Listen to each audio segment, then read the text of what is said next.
Those are some of the hardest working professionals out there. You see, hard work is just one component of becoming rich, and the richest people on earth, they know this, they understand this. As Warren Buffett once famously said, it's not about how hard you row, it's about what boat that you're in. So in very simple terms, the business model you choose is more important than the hours you dedicate to it. Some business models require more work than others to achieve the same result. That is quite frankly a fact. So today, I'm gonna help you find the laziest business model. I'm gonna compare 5 different business models. And by the way, this is speaking from experience, not a, hey, well, I think this one's harder, or I think this, like, by the way, coming from someone who's made $1 million in profit with every single one of these models, literally every single one of them. And some of these models I've made up to $100 million from. So like, trust me, I know what I'm talking about when I speak about this. And we're gonna compare them to find the one that allows you to make the most money with the least effort. So to compare these business models, let's use 5 categories to accurately assess which business model is truly the laziest. The first one is upfront capital. Now, the capital category measures the minimum dollar amount you need to spend to start the business and get it off the ground. Next is scalability. Now, scalability measures your ability to make more money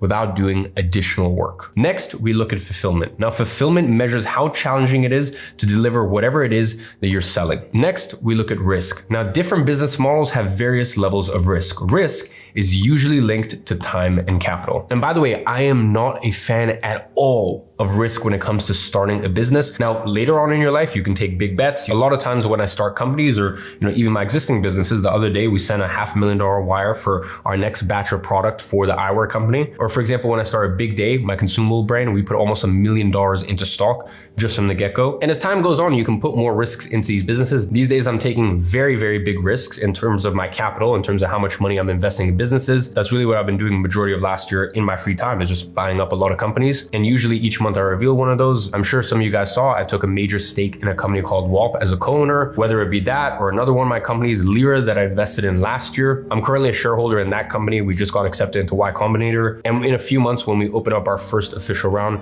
I would have made about a 15x in that company. So all of these are great, but they're risks. They're big money risks. A lot of times these risks cannot work out. So me in my career stage, if I write the checks that I do and things don't work out, if I invest money into this company or that company, it's okay because I have the risk tolerance and I'm farther into my career. Whereas when I first started, I'm really not a big fan of risk until you've had many, many years under your belt as an entrepreneur. Next is difficulty. Now, difficulty measures how hard it is to understand the business model and how much trial and error is involved in building a successful business. So to truly find the laziest business model, we really need to start by finding the business model that meets these following criteria. Upfront capital is low, scalability is high, fulfillment is easy, risk is low, and difficulty is easy. If we can get one that has all of these, well then amazing, we are in business.